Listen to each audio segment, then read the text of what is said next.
Was ist der beste Weg, Fett zu verlieren und Muskeln zu behalten?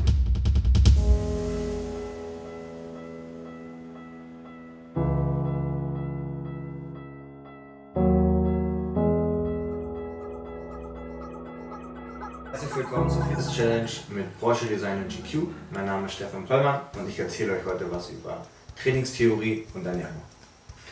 So, ich habe mal ein paar Fragen gestellt bei mir bei Instagram zu dem Thema und sehr häufig kam die Frage, wie häufig sollte man trainieren, beziehungsweise wie häufig trainierst du?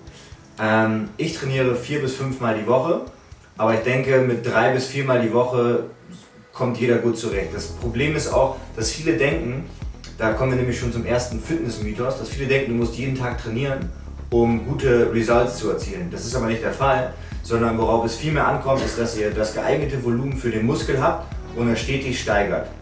Das ist eigentlich das, worauf es dabei ankommt. So, ihr fragt euch jetzt sicherlich, was ist überhaupt Volumen? Beim Volumen muss man unterscheiden zwischen Minimum Effective Dose, das ist zum Beispiel das Volumen, was ausreicht, um den Muskel zu erhalten. Wollt ihr allerdings aufbauen, braucht ihr mehr Volumen. Das heißt, Minimum Effective Dose könnte zum Beispiel sein zwischen 10 Sätze und 12 Sätze pro Woche für den Muskel.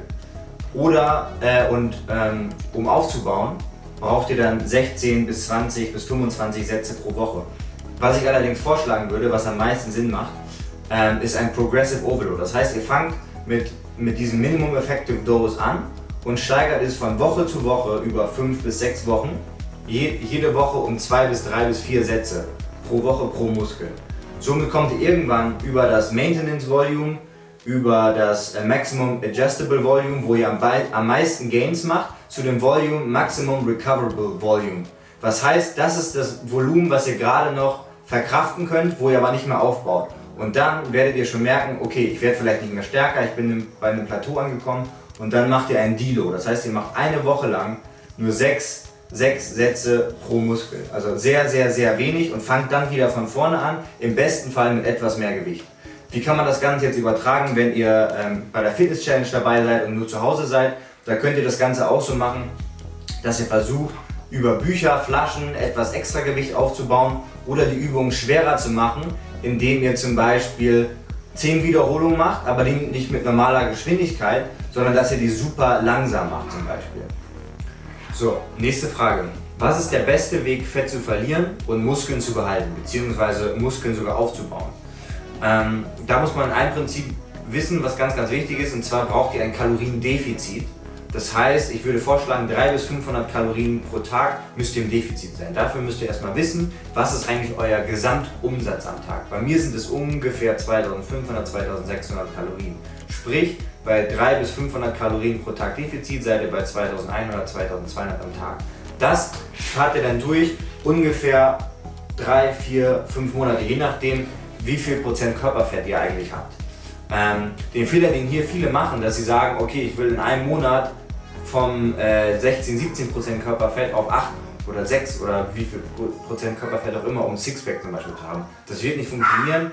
Ihr werdet krass ins Defizit gehen, das wird vielleicht erst funktionieren, dann werdet ihr aber so einen Rebound fühlen und ihr werdet den Jojo-Effekt haben. Und ihr werdet wahrscheinlich auch Heißhungerattacken haben, es wird super schwer sein und ihr werdet es nicht durchhalten können. Ist meine Erfahrung da aus der Praxis. Von daher immer auf lange Sicht, Long Term, und dann könnt ihr das Ganze schaffen. So, welche Art von Diät oder welche Ernährungsform nehme ich dann, um am besten zu diesem Ziel zu kommen? Dafür würde ich erstmal vorschlagen, grundsätzlich, also es gibt 2 verschiedene Diäten, die gut funktionieren. Bei Leuten, die einen sehr hohen Körperfettanteil haben, funktioniert tatsächlich die weit verbreitete Low Carb oder No Carb Variante, wo ihr nur 10 bis 20% der Ernährung durch Kohlenhydrate deckt und den Rest durch Proteine und Fette. Die andere, die in der Regel ansonsten bei den Leuten hilft, die, sage ich mal, 15, 14, 13% Körperfettanteil haben, ist moderat Carbs, moderat Protein und relativ Low Fett. Das heißt hier ungefähr 0,9 Gramm pro Kilogramm Körpergewicht Fett zu sich nehmen.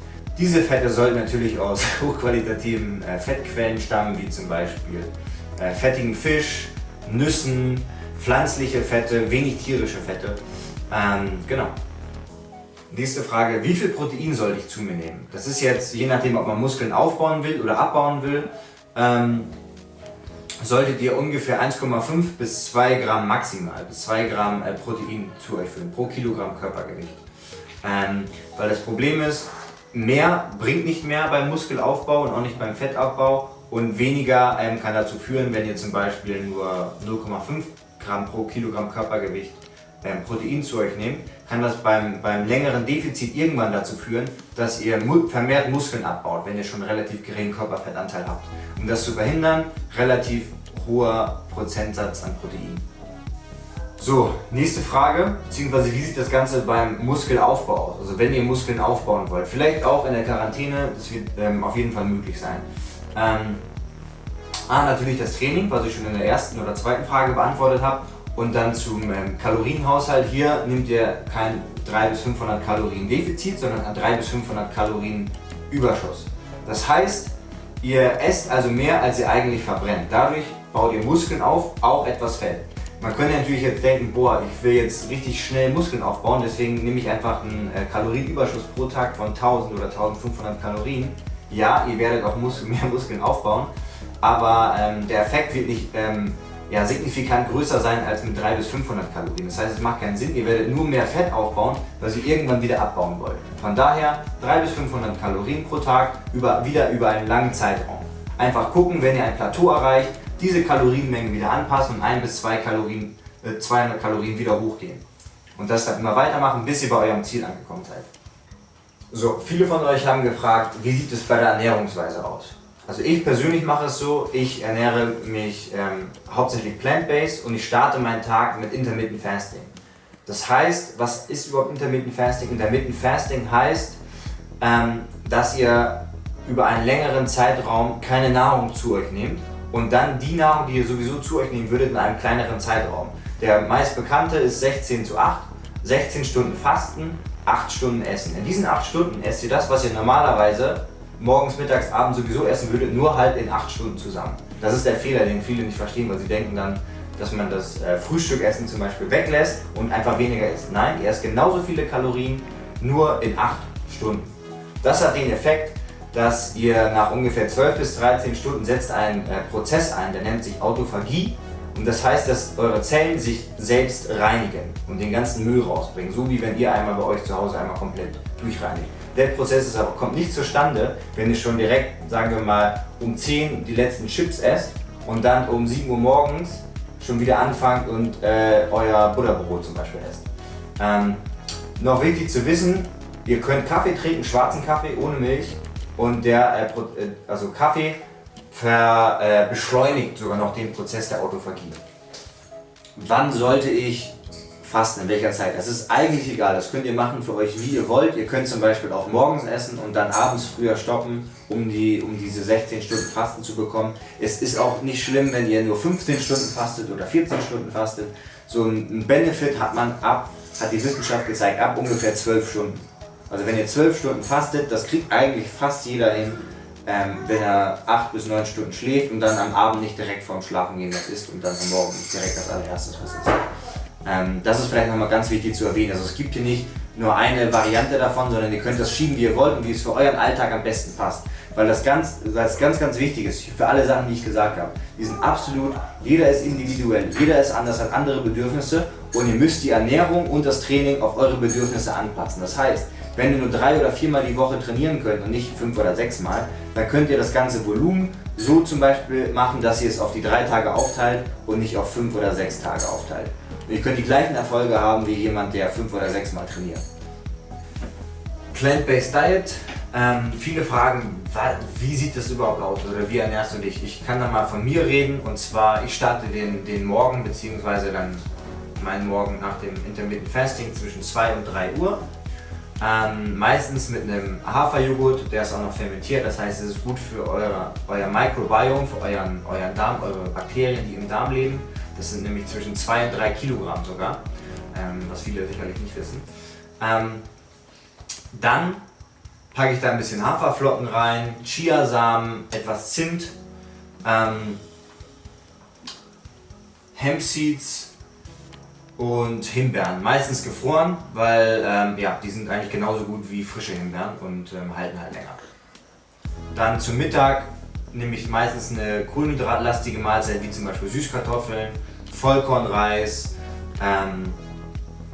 Vollkornnudeln zum Beispiel mit Gemüse und als Proteinquelle meistens sowas wie Tempeh, was ich sehr, sehr empfehlen kann. Absolut meine Lieblingsproteinquelle Nummer 1.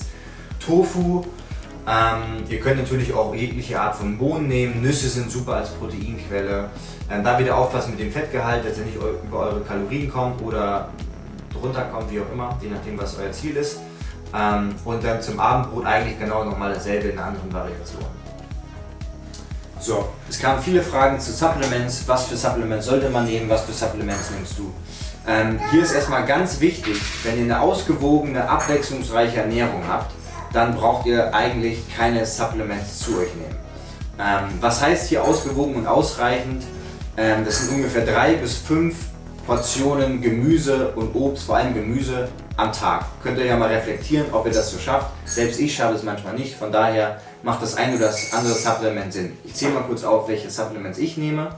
Das sind einmal Omega-3, das ist ganz wichtig dafür, dass dass ihr anti-inflammatory seid, also dass ihr entzündungshemmend im Körper seid und keine schleichenden Entzündungen bekommt und habt.